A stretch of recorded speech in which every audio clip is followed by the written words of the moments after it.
Hi friends, welcome back to the channel. ಎಲ್ಲರಿಗೂ ಸಂಕ್ರಾಂತಿ ಹಬ್ಬದ ಶುಭಾಶಯಗಳು. ಸೊ ಸಾರಿ, ಯಾಕೆಂದರೆ ಲೇಟಾಗಿ ವಿಶ್ ಮಾಡ್ತಾಯಿದ್ದೀನಿ, ಅದಕ್ಕೋಸ್ಕರ ಸಾರಿ. ಮತ್ತು ಇವತ್ತಿನ ವ್ಲಾಗು ಡೇ ಪೂರ್ತಿ ಹೇಗಿರುತ್ತೆ ಅಂತ ನಿಮ್ಮ ಜೊತೆ ಶೇರ್ ಮಾಡ್ಕೋತೀನಿ. ಸಾರಿ, ಡೇ ಪೂರ್ತಿ ಅಲ್ಲ, ಒಂದು ಹಿಸ್ಟಾರಿಕಲ್ ಪ್ಲೇಸ್ಗೆ ಹೋಗ್ತಾ ಇದ್ದೀವಿ.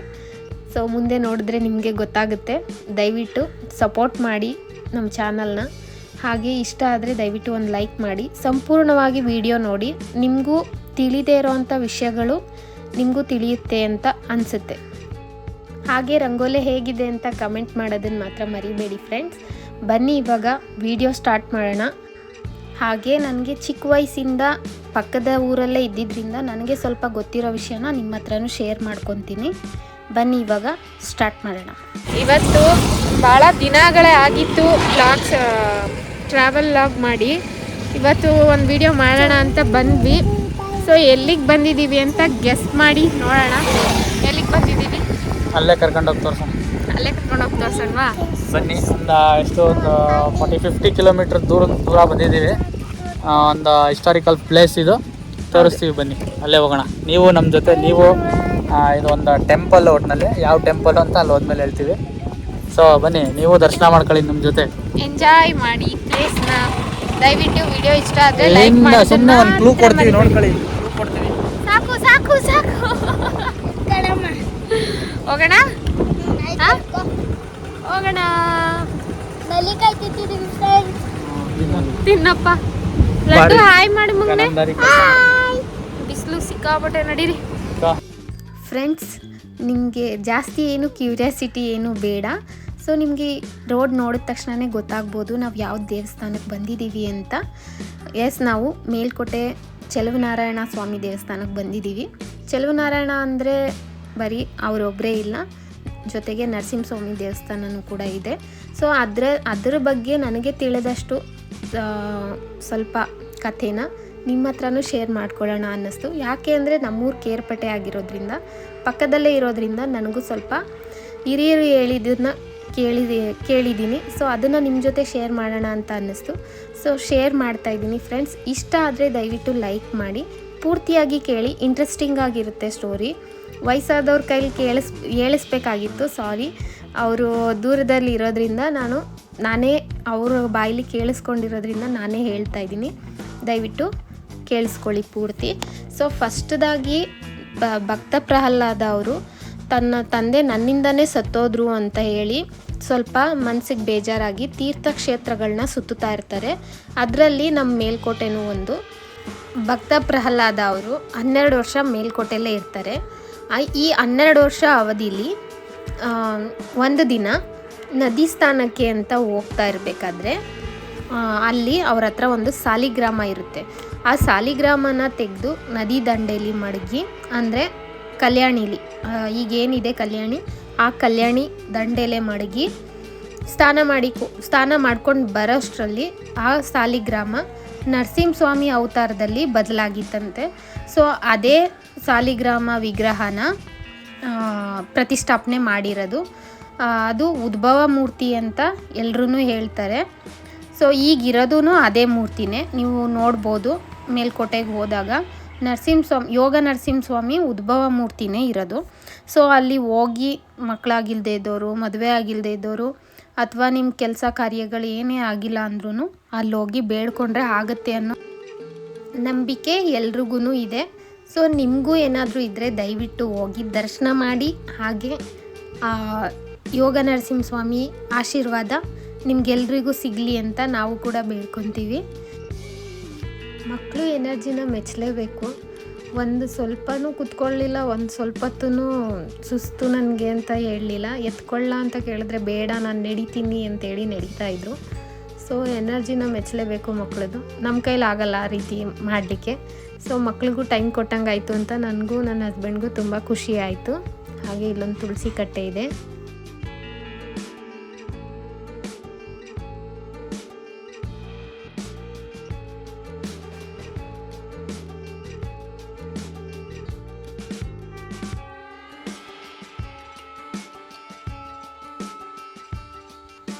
ನಾನು ಈ ಕಡೆ ತಿರ್ಕೊಂಡು ವೀಡಿಯೋ ಮಾಡ್ತಾಯಿದ್ರೆ ಆ ಕಡೆ ನಮ್ಮ ಪೂಜೆ ಸಾಮಾನ ಮಂಕಿ ಕಿತ್ಕೊಂಡು ಹೊಟ್ಟೋಗೈತೆ. ಕೋತಿ ಕಿತ್ಕೊಂಡ್ಬಿಡ್ತಂತೆ. ಅದಕ್ಕೆ ನನ್ನ ಮಗ ಎದ್ಕೊಂಡ್ಬಿಟ್ಟಿದ್ದ ಕೋತಿ ಕಿತ್ಕೊಂಡ್ಬಿಡ್ತು ಅಂತ. ಆಮೇಲೆ ಅಲ್ಲಿ ಪೂಜಾರಿನೇ ಬಂದು ಗುರುಗಳೇ ಬಂದು ಈಸ್ಕೊಟ್ರು ಕೋತಿ ಕೈಯಿಂದ ಬಾಳೆಹಣ್ಣು ಕೊಟ್ಬಿಟ್ಟು. ಸೊ ನೋಡಿ, ಯೋಗ ನರಸಿಂಹಸ್ವಾಮಿ ಒಂದು ಮೂರ್ತಿ ಇದೆ, ತುಂಬ ಚೆನ್ನಾಗಿದೆ. ನಮ್ಮ ಮನೆಯವ್ರಿಗಂತೂ ಯೋಗ ನರಸಿಂಹಸ್ವಾಮಿ ತುಂಬ ಇಷ್ಟ. ಯೋಗ ನರಸಿಂಹಸ್ವಾಮಿ ಅಂತಲ್ಲ, ನರಸಿಂಹಸ್ವಾಮಿ ಯಾವುದೇ ಅವತಾರ ಇದ್ರೂ ನಮ್ಮ ಮನೆಯವರು ತುಂಬ ಇಷ್ಟಪಡ್ತಾರೆ.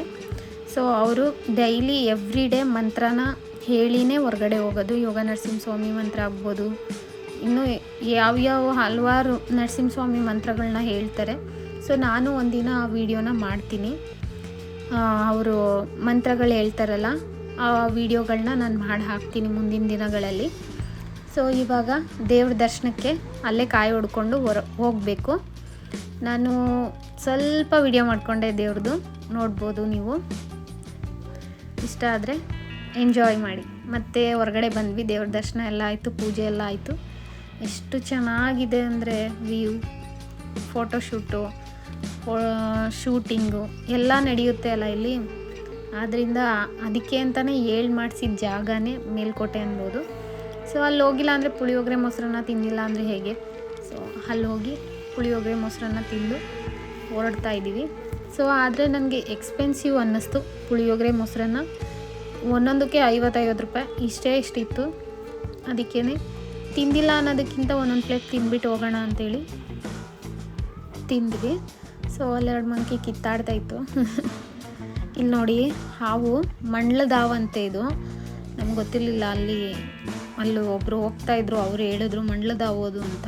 ಹೆಂಗೆ ಹೋಗ್ತಾಯಿತ್ತು ಅಂದರೆ ಭಯನೇ ಆಗ್ಬಿಡ್ತು ನಮಗೆ. ಫಸ್ಟು ನಾನೇ ನೋಡಿದ್ದು, ನನಗೆ ಫುಲ್ಲು ಭಯ ಆಗ್ಬಿಡ್ತು. ಅದು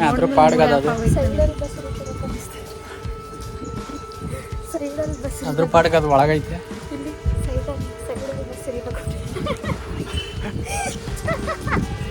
ತಿಂಗಳು ಮುಕ್ಕಾಲು ತಿಂಗಳು ಕೋತಿ ಪ್ರಸಾದದ್ದು ಬುಟ್ಟಿನ ಕಿತ್ಕೊಂಡ್ಬಿಡುತ್ತೆ ಅಂತ ಹಾಗೆ ಶರ್ಟ್ ಒಳಗಡೆ ಬಚ್ಚಿಟ್ಕೊಂಡಿದ್ರು. ಸೊ ಅದಕ್ಕೋಸ್ಕರ ನಾನು ರೇಗಿಸ್ತಾ ಇದ್ದೆ. ಇವಾಗ ಬರ್ತಾ ಇರೋ ಪ್ಲೇಸ್ ಬಂದು ರಾಯಗೋಪುರ ಅಂತ. ರಾಯಗೋಪುರಕ್ಕೆ ಹೋಗಿ ಅಲ್ಲಿಯ ಒಂದು ಸ್ಟೋರಿನ ನಿಮಗೆ ತಿಳಿಸ್ತೀನಿ. ಅಂದರೆ ನನಗೆ ಗೊತ್ತಿರೋ ಅಷ್ಟನ್ನ ನಿಮಗೆ ತಿಳಿಸ್ತೀನಿ. ನನಗೆ ಗೊತ್ತಿರೋಷ್ಟು ನಿಮಗೆ ಅದಕ್ಕಿಂತ ಜಾಸ್ತಿ ಹೆಚ್ಚಾಗಿ ಗೊತ್ತಿದೆ ಅಂದರೆ ದಯವಿಟ್ಟು ನನಗೂ ತಿಳಿಸ್ಕೊಡಿ. ನನಗೆ ಗೊತ್ತಿರೋಷ್ಟನ್ನ ನಾನು ನಿಮ್ಮೊಟ್ಟಿಗೆ ಶೇರ್ ಮಾಡ್ತೀನಿ. ಬನ್ನಿ, ರಾಯರ ಗೋಪುರದ ಒಂದು ಪುಟ್ಟ ಕಥೆನ ಕೇಳೋಣ. ಚೆಲುವನಾರಾಯಣ ಸ್ವಾಮಿ ದೇವಸ್ಥಾನಕ್ಕೆ ದೇವತೆಗಳೆಲ್ಲ ಬಂದಿರ್ತಾರೆ. ಸೊ ಇಲ್ಲಿಗೊಂದು ಮೇನ್ ಎಂಟ್ರೆನ್ಸ್ ಇಲ್ವಲ್ಲ ಅಂಥೇಳಿ, ರಾಜಗೋಪುರ ಇಲ್ವಲ್ಲ ಇಲ್ಲಿ ಏನು ಮಾಡೋದು ಅಂಥೇಳಿ ದೇವೇಂದ್ರ ಅವರು ನಾನು ನಿರ್ಮಿಸ್ತೀನಿ ಅಂತ ಸಂಕಲ್ಪ ಮಾಡ್ತಾರೆ. ಸೊ ಆ ಸಂಕಲ್ಪನ ಮಾಡಿದಾಗ ಕಟ್ಟೋಕೆ ಅಂತ ನಿರ್ಧಾರ ಆಗಿದ್ದ ಜಾಗನೇ ಇದು. ಸೊ ಇದು ಏನಕ್ಕೆ ಅರ್ಧಂಬರ್ಧ ನಿಂತಿದೆ ಅಂದರೆ, ದೇವತೆಗಳೆಲ್ಲ ಕಟ್ಟಬೇಕಾದ್ರೆ ದೇವೇಂದ್ರ ಅವರು ಸಂಕಲ್ಪ ಮಾಡಿರ್ತಾರೆ, ನಾನಿಲ್ಲಿ ರಾಜಗೋಪುರನ ಕಟ್ತೀನಿ. ಚೆಲುವನಾರಾಯಣ ಸ್ವಾಮಿ ದೇವಸ್ಥಾನಕ್ಕೆ ಹೋಗೋಕ್ಕೆ ಮುಂಚೆನೇ ಈ ರಾಯಗೋಪುರನ ದಾಟ್ಕೊಂಡೇ ಹೋಗಬೇಕು ಅನ್ನೋ ಒಂದು ಸಂಕಲ್ಪದಿಂದ ಕಟ್ಟಕ್ಕೆ ಸ್ಟಾರ್ಟ್ ಮಾಡ್ತಾರೆ. ಅವರು ಸಂಕಲ್ಪ ಏನು ಮಾಡಿರ್ತಾರೆ ಅಂದರೆ, ಜನರೆಲ್ಲ ಮಲಗಿದ ಮೇಲೆ ನೈಟ್ ಕಳೆದು ಬೆಳಗ್ಗೆ ಆಗಷ್ಟೊಳಗಡೆ ನಾನು ಈ ಮಂಟಪನ ಕಟ್ಟಿ ಮುಗಿಸ್ತೀನಿ, ಈ ಗೋಪುರನ ಅಂತ ಹೇಳಿ ಸಂಕಲ್ಪ ಮಾಡಿರ್ತಾರೆ. ಸೊ ಅದಕ್ಕೇ ನಮ್ಮ ಚೆಲುವನಾರಾಯಣ ಸ್ವಾಮಿಯವರು ಏನಾದರೂ ಚೇಷ್ಟೆ ಮಾಡಬೇಕಲ್ಲ ಅಂಥೇಳಿ ಮಧ್ಯರಾತ್ರಿ ಸುಮಾರು ಒಂದು ಬೆಳಕಾಗೋಕ್ಕೂ ಮುಂಚೆ ಕೋಳಿ ರೂಪದಲ್ಲಿ ಬಂದು ಕೂಗ್ತಾರಂತೆ ಚೆಲುವನಾರಾಯಣ ಸ್ವಾಮಿಯವರು. ಸೊ ಅದು ಕೋಳಿ ಕೂಗಿದ್ದು ನೋಡಿ ಇಂದ್ರದೇವ ಬೆಳಕಾಗೋಯ್ತು, ಜನ ಎಲ್ಲ ಎದ್ಬಿಡ್ತಾರೆ, ಇನ್ನು ನಾವು ಕೋಟೆನ ಮುಗ್ಸೋಕ್ಕಾಗಲ್ಲ ಅಂಥೇಳಿ, ಗೋಪುರನ ಕ್ಲಿಯರ್ ಮಾಡೋಕ್ಕಾಗಲ್ಲ ಅಂಥೇಳಿ ಎಲ್ಲ ದೇವತೆಗಳು ಹೊಟ್ಟೋಗ್ಬಿಡ್ತಾರೆ. ಸೊ ಆವಾಗ ಅರ್ಧಂಬರ್ಧ ಆಗಿದ್ದ ಕೆಲಸನೇ ಈ ರಾಯರ ಗೋಪುರ. ಸೊ ಈ ಕತೆ ನಿಮಗೆ ಗೊತ್ತಿದ್ದರೆ ದಯವಿಟ್ಟು ನಮಗೆ ಗೊತ್ತಿತ್ತು ಅಂತ ಕಮೆಂಟ್ ಮಾಡಿ ಫ್ರೆಂಡ್ಸ್. ನನಗೆ ಗೊತ್ತಿರೋಷ್ಟನ್ನು ನಾನು ನಿಮಗೆ ತಿಳಿಸ್ಕೊಟ್ಟಿದ್ದೀನಿ. ಇದು ನಮ್ಮ ಅಜ್ಜಿಯವರೆಲ್ಲ ಹೇಳಿದ ಕಥೆನೇ ಇದು. ಸೊ ಇನ್ನೊಂದು ಕತೆ ಇದೆ, ಏನಂದರೆ ಒಬ್ಬ ಶಿಲ್ಪಿ ಸಾವಿರಾರು ವರ್ಷಗಳ ಹಿಂದೆಯೇ ಒಂದೇ ರಾತ್ರಿಲಿ ನಾನು ಈ ಗೋಪುರನ ಕಟ್ಟಿ ಮುಗಿಸ್ತೀನಿ ಅಂತ ಚಾಲೆಂಜ್ ಮಾಡಿ ಬರ್ತಾರಂತೆ ಇಲ್ಲಿಗೆ. ಗೋಪುರ ನಾನು ಕಟ್ಟಿ ಮುಗಿಸ್ತೀನಿ ಅಂತ. ಸೊ ಆ ಶಿಲ್ಪಿ ಕಟ್ಟಬೇಕಾದ್ರೆ ಹೊಟ್ಟೆ ಕಿಚ್ಚಿಂದ ಯಾರೋ ಸ್ಥಳೀಯರು ಅವ್ರ ಮೇಲಿರೋ ಹೊಟ್ಟೆ ಕಿಚ್ಚಿಗೆ ಬಂದು ಒಂದು ಹುಂಜನ ಕರ್ಕೊಂಬಂದು ಕೂಗಿಸ್ಬಿಡ್ತಾರಂತೆ. ಆ ಕೂಗಿಸ್ದಾಗ ಬೆಳಕಾಗೋಯ್ತು, ನಾನು ಸೋತೋದೆ ಈ ಇದರಲ್ಲಿ ಅಂತೇಳಿ ಅವರು ಊದ್ಬಿಟ್ಟು ಹೊರಟೋಗ್ಬಿಡ್ತಾರಂತೆ. ಅದನ್ನು ಅರ್ಧಂಬರ್ಧ ಆಗಿರೋ ಕೆಲಸ ಇದೇನೆ ಅಂತ ಹೇಳ್ತಾರೆ. ಸೊ ಅದರಲ್ಲಿ ಯಾವುದು ನಿಜ ಯಾವುದು ಸುಳ್ಳು ನನಗೆ ಗೊತ್ತಿಲ್ಲ. ಒಟ್ಟಿನಲ್ಲಿ ಹೇಳಿದ್ದನ್ನು ಕೇಳಿಸ್ಕೊಂಡು ನಿಮ್ಮ ಹತ್ರ ಹೇಳ್ತಾ ಇದ್ದೀನಿ. ಸೊ ಫ್ರೆಂಡ್ಸ್, ಅದಾದಮೇಲೆ ಬರೋದೇನೆ ಅಕ್ಕ ತಂಗಿ ಕೊಳ. ಸೊ ರಾಯರ ಗೋಪುರ ಪಕ್ಕನೇ ಈ ಅಕ್ಕ ತಂಗಿ ಕೊಳ ಇರೋದು. ಈ ಅಕ್ಕ ತಂಗಿ ಕೊಳದ ಕತೆ ಏನಪ್ಪ ಅಂದರೆ, ಒಬ್ಬರು ರಾಜ ಇರ್ತಾರೆ. ಆ ರಾಜನ ಹೆಸರು ಚೆಲುವರಸ ಅಂತ. ಈ ಚೆಲುವರಸನಿಗೆ ಇಬ್ಬರು ಹೆಂಡ್ತಿರಿರ್ತಾರೆ. ಸೊ ಅವರು ಅಕ್ಕ ತಂಗಿ ಆಗಿರ್ತಾರೆ. ಅವರಿಗೆ ಒಂದು ಸ್ವಲ್ಪ ದುಡ್ಡು ಕೊಟ್ಬಿಟ್ಟು ಸಮಾಜಕ್ಕೆ ಏನಾದರೂ ಹೆಲ್ಪ್ ಆಗುವಂಥ ಕೆಲಸನ ಮಾಡಿ ಅಂತ ಹೇಳ್ತಾರೆ. ಈ ಅಕ್ಕ ತಂಗಿರಿಬ್ರು ಒಂದು 2 ಕೊಳನ ನಿರ್ಮಿಸ್ತಾರೆ. ಒಂದು ಅಕ್ಕನ ಕೊಳ, ಒಂದು ತಂಗಿ ಕೊಳ ಅಂತೇಳಿ ಈ 2 ಕೊಳನ ನಿರ್ಮಿಸ್ತಾರೆ. ಈ ಕೊಳ ನಿರ್ಮಿಸ್ಬೇಕಾದ್ರೆ ತಂಗಿ ಆದವರು ದೇವಸ್ಥಾನಕ್ಕೆ ಹೋಗಿ, ಚೆಲುವನಾರಾಯಣ ಸ್ವಾಮಿ ದೇವಸ್ಥಾನಕ್ಕೆ ಹೋಗಿ ದರ್ಶನ ಮಾಡಿ ಪೂಜೆ ಮಾಡಿಸಿ, ಆಮೇಲೆ ಅಲ್ಲಿ ಕೆಲಸ ಮಾಡೋರಿಗೆಲ್ಲರಿಗೂ ಸೇವೆ ಮಾಡಿ ಚೆನ್ನಾಗಿರುತ್ತೆ ಅವ್ರಿಗೆ ಬಾಂಡಿಂಗ್ ಎಲ್ಲ ಕೆಲಸ ಮಾಡೋರ ಹತ್ರ. ಈ ಅಕ್ಕನಿಗೆ ಏನಂದರೆ ಸ್ವಲ್ಪ ಆ್ಯಟಿಟ್ಯೂಡ್ ಸ್ವಭಾವದವರು, ಒಂದು ಸ್ವಲ್ಪನೂ ಏನು ಹೆಲ್ಪ್ ಮಾಡಲ್ಲ, ಹಾಗೆ ಹೀಗೆ ಅಂತ ಕೇವಲವಾಗಿ ನಡ್ಕೊತಾ ಇದ್ರಂತೆ ಕೆಲಸದವ್ರ ಜೊತೆ. ಸೊ ಆವಾಗ ಈ ತಂಗಿ ಕೊಳದ ನೀರು ತುಂಬ ಫ್ರೆಶ್ ಆಗಿ ಕುಡಿಯೋಕ್ಕೆ ಯೋಗ್ಯವಾದಂಥ ನೀರು ಉದ್ಭವ ಆಯ್ತಂತೆ. ಅಕ್ಕನ ಕೊಳದ ನೀರು ತುಂಬ ಗಲೀಜಾಗಿ ಕೊಳಚೆ ನೀರು ಉದ್ಭವ ಆಯ್ತಂತೆ. ಸೊ ಈಗಲೂ ನೀವು ನೋಡ್ಬೋದು, ಇದು ಅಕ್ಕನ ಕೊಳ ಎಷ್ಟು ಕೊಳಚಾಗಿದೆ. ಇದರಲ್ಲಿ ಮೀನೆಲ್ಲ ಇದೆ. ತಂಗಿ ಕೊಳದಲ್ಲಿ ಆಗಿಲ್ಲ, ತುಂಬ ಫ್ರೆಶ್ ಆಗಿ ತುಂಬ ಚೆನ್ನಾಗಿ ನೀಟಾಗಿದೆ ತಂಗಿ ಕೊಳದಲ್ಲಿ. ಯಾಕೆ ಅಂದರೆ ಅದು ಶಾಪ ಆಗಿರುತ್ತೆ. ಶಾಪ ಆದಮೇಲೆ ಅವಳಿಗೆ ಪಶ್ಚಾತ್ತಾಪ ಆಗಿ ಚೆಲುವನಾರಾಯಣ ಸ್ವಾಮಿಗೆ ಬೇಡ್ಕೋತಾರಂತೆ, ನಂದು ತಪ್ಪಾಯಿತು ಕ್ಷಮಿಸಿ ಅಂತ. ಆವಾಗ ತಂಗಿ ಕೊಳದಲ್ಲಿ ನನ್ನ ವಿಗ್ರಹನ ತೊಳೆದ್ರೆ ನನ್ನ ವಿಗ್ರಹಕ್ಕೆ ಹಾಕಿರೋ ಬಟ್ಟೆಗಳನ್ನ ನಿನ್ನ ಕೊಳದಲ್ಲಿ ತೊಳಿಲಿ ಅಂತ ಹೇಳಿ ವರ ಕೊಡ್ತಾರಂತೆ. ಸೊ ಅವಾಗಿಂದ ಈಗಿನವರೆಗೂ ತಂಗಿ ಕೊಳದಲ್ಲಿ ಅಭಿಷೇಕಕ್ಕಾಗಲಿ ದೇವಸ್ಥಾನಕ್ಕೆ ಏನೇ ಕೆಲಸಕ್ಕಾದರೂ ತಂಗಿ ಕೊಳದಿಂದ ನೀರು ತೊಗೊಂಡೋಗ್ತಾರೆ. ಹಾಗೆ ಅಕ್ಕನ ಕೊಳದಲ್ಲಿ ದೇವಸ್ಥಾನಕ್ಕೆ ಸಂಬಂಧಪಟ್ಟಿದ್ದ ಬಟ್ಟೆಗಳನ್ನ ತೊಳಿತಾರೆ. ಸೊ ಫ್ರೆಂಡ್ಸ್, ಈ ಕತೆ ನಿಮಗೆ ಗೊತ್ತಿತ್ತಾ? ದಯವಿಟ್ಟು ಕಮೆಂಟ್ ಮಾಡಿ.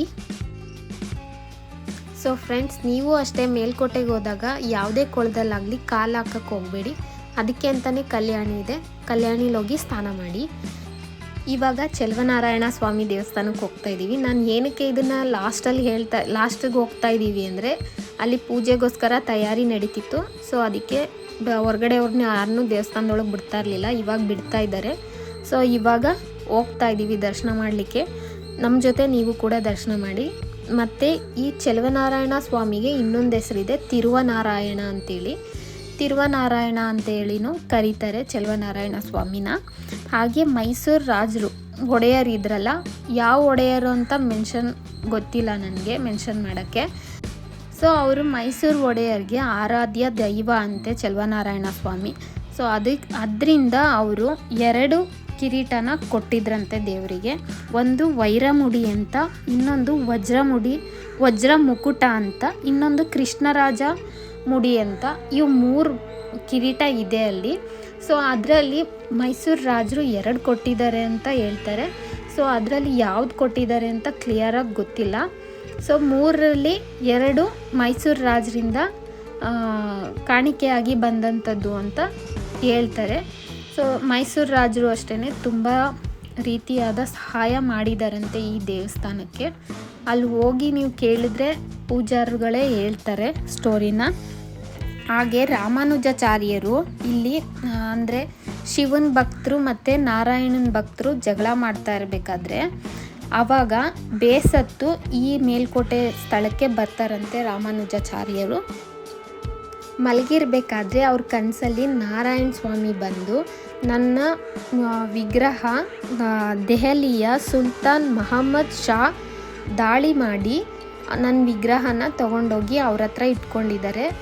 ತಗೊಬಂದು ಪ್ರತಿಷ್ಠಾಪನೆ ಮಾಡು ಅಂತ ರಾಮಾನುಜಾಚಾರ್ಯರ ಕನಸಲ್ಲಿ ಬಂದು ಶ್ರೀಮನ್ನಾರಾಯಣರು ಹೇಳಿರ್ತಾರೆ. ಸೊ ಹೇಳಿದಾಗ ಅವರು ಹೋಗಿ ಮೊಹಮ್ಮದ್ ಶಾ ಹತ್ರ ಹೋಗಿ ಕೇಳಿದಾಗ ಅವರು ಅವ್ರ ಮಾತಿಗೆ ಇಲ್ಲ ಅಂದೇ ವಾಪಸ್ ಕೊಟ್ಟು ಕಳಿಸ್ತಾರೆ. ವಾಪಸ್ ಕೊಟ್ಟು ಕಳಿಸ್ಬೇಕಾದ್ರೆ ಆ ವಿಗ್ರಹದ ಜೊತೆ ಅವರ ಮಗಳಾದಂಥ ಬಿಬಿ ನಾಚಿಯನ್ ಅನ್ನೋರು ಆಟ ಆಡ್ತಾ ಇರ್ತಾರಂತೆ ಎವ್ರಿ ಡೇ. ಬರಬೇಕಾದ್ರೆ ಅವರ ಮೊಹಮ್ಮದ್ ಶಾ ಅವರ ಮಗಳಿದ್ದಾರಲ್ಲ ಬಿಬಿ ನಾಚಿಯನ್ ಅವರು ವಿಗ್ರಹದ ಜೊತೆ ಬರ್ತಾರೆ. ನಾನು ಬರ್ತೀನಿ ಅಂತೇಳಿ ರಾಮಾನುಜಾಚಾರ್ಯರ ಜೊತೆ ಬಿಬಿ ನಾಚಿಯನ್ ಅನ್ನೋರು ಬರ್ತಾರೆ, ಚಿಕ್ಕ ಹುಡುಗಿಯವರು ಬಂದಾಗ.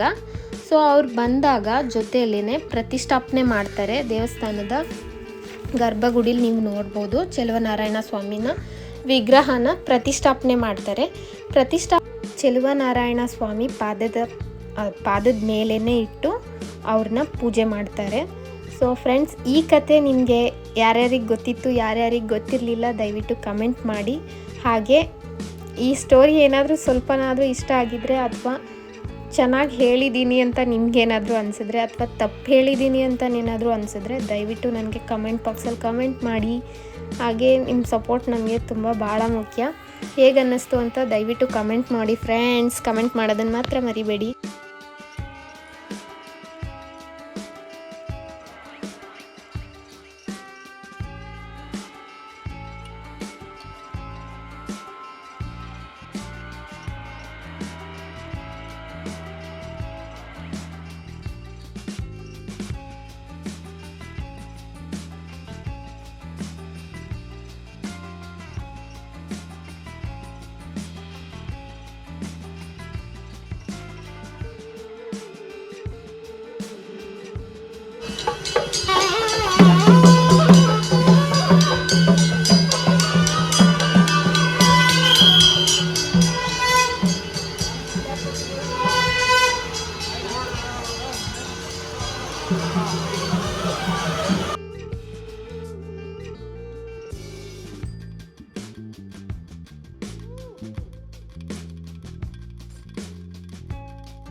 ಸೊ ಫ್ರೆಂಡ್ಸ್, ಹೇಗೆ ಅನ್ನಿಸ್ತು ಮೇಲ್ಕೋಟೆ ವಿಡಿಯೋ? ನಿಮಗೆ ಸ್ವಲ್ಪನಾದರೂ ಇಷ್ಟ ಆಗಿದೆ ಅಂತ ಭಾವಿಸ್ತೀವಿ. ಇವ್ರ ನಾಮನು ಹೇಗಿದೆ ಅಂತ ಕಮೆಂಟ್ ಮಾಡಿ. ಇದು ನಮ್ಮ ಆ್ಯಕ್ಚುಲಿ ಇದು ನಮ್ಮ ಮನೆ ದೇವ್ರದ್ದು ಸಿಂಬಲ್, ನಾಮದವರು ನಾವು. ತುಂಬ ದಿನ ಆಗಿತ್ತು ನಾವು ಟ್ರಾವೆಲ್ ವಿಡಿಯೋನ ಮಾಡಿ. ಸೊ ಎಲ್ಲರೂ ದಯವಿಟ್ಟು ಈ ವಿಡಿಯೋ ಹೇಗಿದೆ ಅನ್ನೋದನ್ನು ಕಮೆಂಟ್ ಮಾಡಿ ತಿಳಿಸಿ. ಮತ್ತು ಇನ್ನೂ ಬೇರೆ ಯಾವ ರೀತಿ ಎಲ್ಲೆಲ್ಲಿ ಯಾವ ಪ್ಲೇಸ್ ಮಾಡಬೇಕು ಅನ್ನೋದನ್ನು ನಮಗೊಂದು ಕಮೆಂಟ್ ಬಾಕ್ಸಲ್ಲಿ ಕಮೆಂಟ್ ಮಾಡಿ ತಿಳಿಸಿ. ನಾವು ಆ ವಿಡಿಯೋನ ಮಾಡಿ ಹಾಕೋದಕ್ಕೆ ಪ್ರಯತ್ನ ಪಡ್ತೀವಿ. ಸೊ ಈ ವಿಡಿಯೋ ನೀವು ಪೂರ್ತಿ ನೋಡ್ಬಿಟ್ಟು ಈ ವಿಡಿಯೋನ ಸಪೋರ್ಟ್ ಮಾಡಿ. ಸೊ ಮೇಲ್ಕೋಟೆದು ಯೋಗ ನರಸಿಂಹಸ್ವಾಮಿ ದೇವಸ್ಥಾನ ಮತ್ತು ಚೆಲುವನಾರಾಯಣ ಸ್ವಾಮಿ ದೇವಸ್ಥಾನ ಮತ್ತು ಧನುಷ್ಕೋಟೆ ಇದನ್ನೆಲ್ಲ ತೋರಿಸಿದ್ದೀವಿ. ಸೊ ನಿಮಗೆ ಈ ವಿಡಿಯೋ ಸ್ವಲ್ಪನಾದರೂ ಇಷ್ಟ ಆಗಿದರೆ ದಯವಿಟ್ಟು ಲೈಕ್ ಮಾಡಿ, ಕಮೆಂಟ್ ಮಾಡಿ. ಹಾಗೆ ಯಾರೆಲ್ಲ ಸಬ್ಸ್ಕ್ರೈಬ್ ಮಾಡಿಲ್ಲ ಸಬ್ಸ್ಕ್ರೈಬ್ ಮಾಡಿ, ಆಲ್ ಬಟನ್ ಕ್ಲಿಕ್ ಮಾಡ್ಕೊಳ್ಳಿ. ಸೊ ಮತ್ತೆ ಮುಂದಿನ ವಿಡಿಯೋಲಿ ಸಿಗೋಣ. Bye bye bye. Welcome back to the channel. Bye ಹೇಳು. ಬಾಯ್ ಲಡ್ಡು, ಬಾಯ್ ಹೇಳು ಮಗನೆ. ಬಾಯ್. ನಮ್ಮದು ಗಾಡಿ